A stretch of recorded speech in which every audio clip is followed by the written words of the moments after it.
नमस्कार रेल बंधुओं, मैं सुरेश त्रिपाठी। आप सबको याद होगा कि पिछले हफ्ते बरौनी में इंजन की संटिंग करते हुए एक पॉइंट्समैन बफर में दबकर मर गया।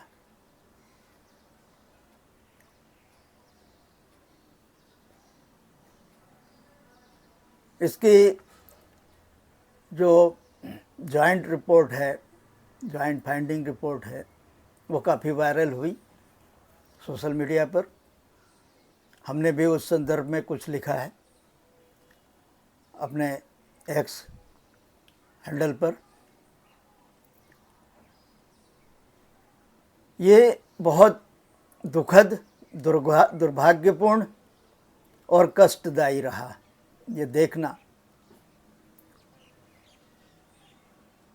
बहुत मर्मांतक रहा, मर्मांतक है। ऐसा क्यों हो रहा है? रेल को चले हुए 180 साल हो गए लगभग इस देश में। तब से लेकर अब तक टेक्नोलॉजी बहुत प्रगति कर चुकी है। हम चांद पर चले गए, हम मंगल मिशन लॉन्च कर रहे हैं, मगर कोचेज की इंजन की कपलिंग के लिए हम ह्यूमन इन्वॉल्वमेंट दूर नहीं कर सके। ये तो बहुत बड़ी बात होती। अन्य रेलों में, देशों में ऑटोमेटिक संटिंग है, कपलिंग है। हमने कई सारे वीडियो देखे इसके।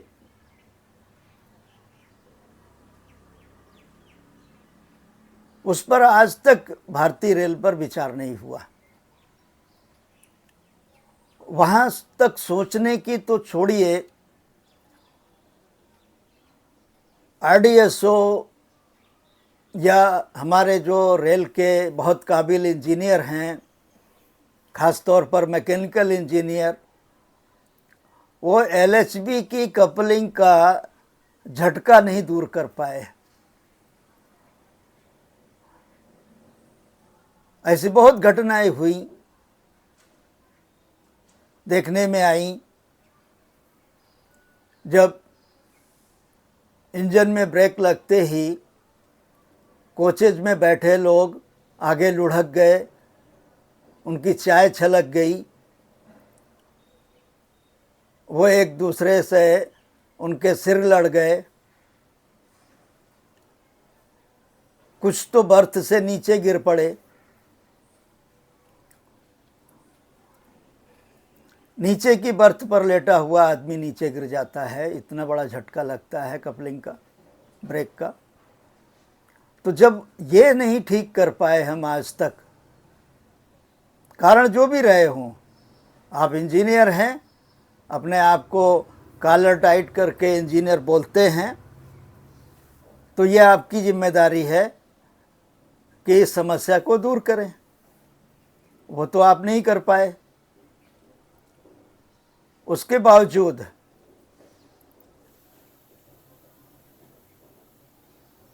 कारण तमाम बताए जाते हैं, बहाने तमाम बताए जाते हैं, मगर क्या ये पूछा जा सकता है कि कौन से संसाधन की कमी है, कौन से रिसोर्सेज की कमी है, कौन से कहाँ फंड की कमी है? आप ये आज तक क्यों नहीं कर पाए? ऑटोमेटिक कपलिंग का विचार आज तक आरडीएसओ के दिमाग में क्यों नहीं आया? आरडीएसओ के दिमाग में इसलिए नहीं आया क्योंकि आप उसको काम करने नहीं देते। जो भी मंत्री आता है, जो भी सीआरबी आता है, जो भी एमटीआरएस और पहले का जो मेंबर मैकेनिकल हुआ करता था, वो आता है और आरडीएसओ को अपना पॉकेट बगल बच्चा बना लेता है या काम नहीं करने देता है, अपनी तमाम सारी फालतू कंसेप्ट उसके ऊपर लादता है। और जो भी अधिकारी कुछ तर्कसंगत बात कहता है, कुछ अच्छा करने की बात कहता है, उससे आपके अहंकार को ठेस लग जाती है। आप उसकी बात नहीं सुनते हैं, यहाँ तक तो ठीक है, आप उसे उठा के वहाँ से संट कर देते हैं और साथ में उसका करियर चौपट कर देते हैं। जब इस मानसिकता से काम होगा तब लोग मरेंगे नहीं तो क्या होगा? आपको याद होगा सेंट्रल रेलवे में छत्रपति शिवाजी टर्मिनस पर भी कुछ महीने पहले ऐसी ही घटना हुई थी जैसी बरौनी में हुई, और जब तक ऐसी घटनाएं होती रहती हैं। ये इतना इनह्यूमन है, इतना अमानवीय है कि मैं सोचता हूँ सीआरबी को, जीएम को, एमटीआरएस को, अन्य मेंबर्स को नींद कैसे आती होगी कि एक निर्दोष आदमी खामखा मारा गया। क्या उन्हें ये क्लेश होता है, क्या उन्हें ये गिल्टी फील होती है, अपराध बोध होता है कि उनकी नालायकी की वजह से एक निर्दोष आदमी की, एक रेल कर्मी की जान चली गई, उसका परिवार बिखर गया? आप अपने अपराध बोध को उसके किसी बच्चे को, परिवार के सदस्य को नौकरी दे करके कम कर लेते हैं, मगर ये कहाँ तक ठीक है? क्या वो परिवार फिर से संभल पाता है? तो इस तरीके से पूरे परिवार के जीवन भर के उत्पीड़न के लिए क्या आप अपराधी नहीं हैं? क्या इसका अपराध बोध नहीं होना चाहिए व्यवस्था को, आपको? और अगर होता है ये अपराध बोध, तो क्या आपको इसे सुधारने में नहीं जुट जाना चाहिए जी जान से? चीज़ों को चलताऊ छोड़ देना कहाँ तक उचित है? इतनी टेक्नोलॉजी प्रगति कर चुकी है, उसके बाद भी हम आज भी तीसरी चौथी दुनिया के देशों की तरह व्यवहार कर रहे हैं, और इधर गर्व से कहते हैं हम विश्व की 5वीं अर्थव्यवस्था हो गए। डेफिनेटली हो गए, इसमें कोई संदेह नहीं है, और उसमें सभी का योगदान है, देश के हर व्यक्ति का योगदान है। जिस तरह उनका योगदान है, वो अपनी जिम्मेदारी निभा रहे हैं, हर चीज़ में टैक्स दे रहे हैं बिना किसी चूं-चपड़ के, तो आपको जो इतने तमाम सारे संसाधन दे करके, इतना फाइनेंशियल पावर दे करके, इतना सारा फंड उपलब्ध करा करके पूरे अधिकार के साथ बैठाया गया है, तो आपको क्या इन सब चीज़ों को दूर नहीं करना चाहिए, कमियों को? क्या इसके लिए आपको प्रयास करते हुए नहीं दिखना चाहिए? यहाँ तो इस देश का जनमानस ऐसा है कि वो केवल आपको प्रयास करते हुए देखकर ही संतुष्ट हो जाएगा कि हाँ आप प्रयास कर रहे हैं, और प्रयास कर रहे हैं तो सफलता जरूर मिलेगी। मगर ये अब तक नहीं मिली, और आए दिन किसी न किसी निर्दोष रेल कर्मी की मौत होती रहती है। इसी संदर्भ में मैं ट्रैक पर रन ओवर हो करके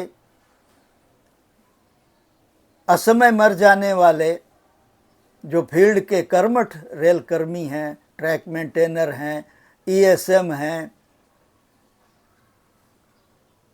पीवे इंजीनियर हैं, वो इसलिए मर जाते हैं क्योंकि उनकी सेफ्टी की प्रॉपर व्यवस्था आपने नहीं की, या जो नियम बने हैं उनका पालन नहीं होता।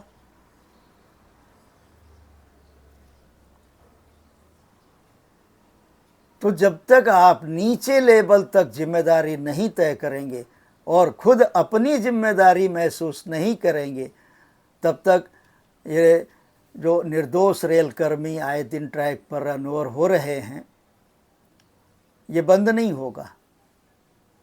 आम आदमी की तो वैसे भी कोई कीमत नहीं है उसकी जान की, सरकार की नज़र में, आपकी नज़र में, व्यवस्था की नज़र में।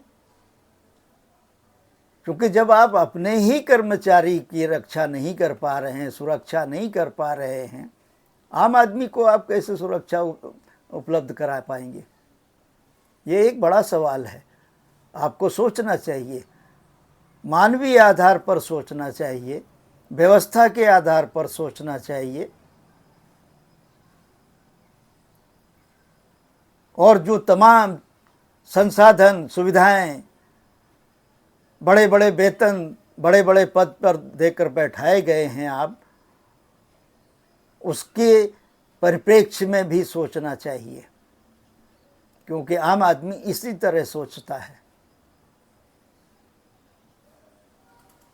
वो आपके सिस्टम की बारीकियों को नहीं समझता।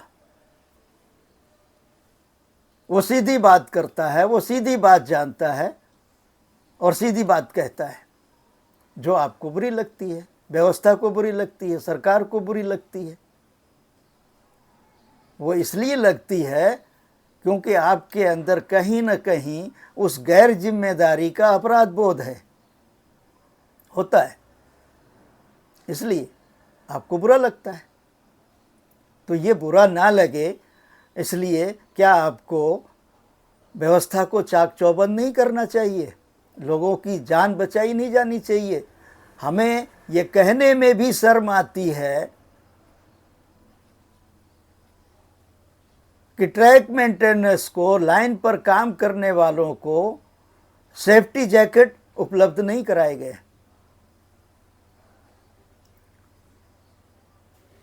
उनके जो कपड़े हैं, जूते हैं, सेफ्टी आइटम्स हैं, उनमें इतना बड़ा करप्शन है, अनलिमिटेड है। ये बेशर्मी की लिमिट है।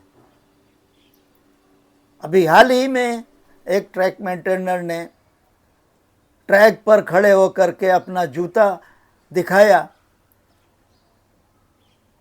कि वो 6 महीने भी नहीं हुए उस जूते को पहनते हुए और उसका पूरा सोल उखड़ गया। और ये आए दिन ये शिकायतें हैं। सेफ्टी आइटम में इतना करप्शन है जिसका कोई लिमिट नहीं है। और ये कहते हुए हमें शर्म आ रही है, मगर जो लोग ये आइटम खरीदते हैं, जो लोग इससे रिलेटेड हैं, उनको शर्म नहीं आती। वो इस आधार पर कभी सोचते ही नहीं हैं कि ये इन आइटम्स को जो पहनेगा, जो उपयोग करेगा, उसकी जान उनकी ही तरह कीमती है। वो ये मानवीय आधार सोच करके क्यों नहीं सोचते? क्यों फालतू चीज़ें खरीदते हैं? जो क्वालिटी तय है वो क्वालिटी इंश्योर क्यों नहीं करते हैं?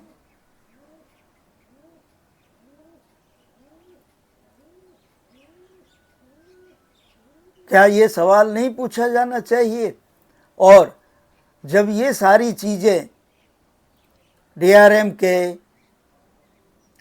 ब्रांच ऑफिसर के, जीएम के, पीएचओडी के, सीआरबी के मेंबर्स के संज्ञान में आती हैं किसी भी माध्यम से, मीडिया तो उठाता ही है इन सब चीज़ों को। और अब मीडिया क्यों, अब तो हर आदमी उठा रहा है, जो उपयोग करता है वो भी उठा रहा है, जो देखने वाला है वो भी उठा रहा है। सोशल मीडिया है।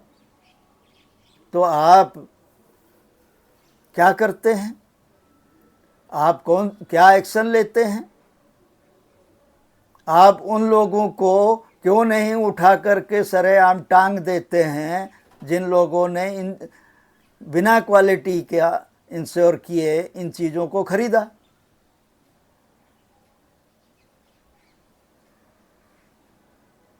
क्यों नहीं उनकी जिम्मेदारी तय करते हैं आप?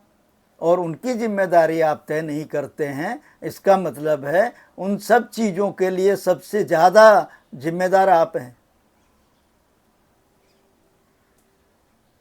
इसीलिए मैं बार बार कहता हूँ, जिम्मेदारी ऊपर से तय होनी चाहिए। करप्शन ऊपर से है, नीचे से नहीं। मैं एन विट्ठल की बात को फिर से दोहराता हूँ, जिनको मैंने एक सेमिनार में सुना था करीब 20 साल पहले। करप्शन की परिभाषा सेम पानी की तरह है। जब पानी ऊपर से नीचे की तरफ बहता है, वो उसी तरह करप्शन भी ऊपर से नीचे की तरफ चलता है। नीचे से ऊपर तक, ऊपर की तरफ न पानी जाता है न करप्शन जा सकता है। जब इन तमाम चीज़ों को आप जानते हैं तो शर्म सबसे पहले आपको आनी चाहिए। आप करप्ट हैं नहीं हैं, सवाल यहाँ ये नहीं है, ये आप बेहतर जानते हैं, आपके सिवा और कोई नहीं जानता। मगर जब आप एक्शन नहीं लेते हैं तो आप करप्शन में शामिल पाए जाते हैं, माने जाते हैं। इसलिए रेल कर्मी जो बहुत मेहनत से तैयार होता है अपने काम के लिए, अपने ट्रेड के लिए तैयार किया जाता है, उसके ऊपर व्यवस्था का काफ़ी निवेश होता है। और वो जब इस तरह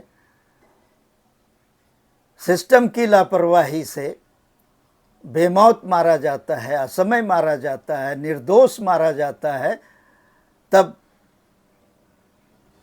व्यवस्था को शर्मानी चाहिए, आपको शर्मानी चाहिए। और उसके लिए जी जान से प्रयास करना चाहिए कि आगे ऐसा ना हो।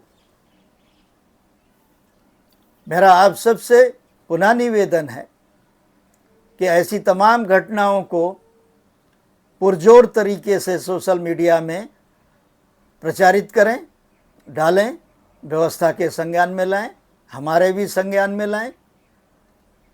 और साथ में हमारे चैनल को ज़्यादा से ज़्यादा सब्सक्राइब करें, ये हमारा बड़ा निवेदन है। शेयर करें, लाइक करें, कमेंट करके अपना योगदान करें, क्योंकि बिना कमेंट के आपकी भागीदारी सुनिश्चित नहीं होती व्यवस्था में। इसलिए आप सुरक्षित रहें और अच्छे रहें, यही आप सबसे निवेदन है। सेफ्टी सबसे पहले आप अपनी करें, उसके बाद व्यवस्था की। ये बात हर कोई कहता है, मैं भी कह रहा हूँ। सबसे पहले अपनी सेफ्टी सुनिश्चित करें, फिर काम की। धन्यवाद।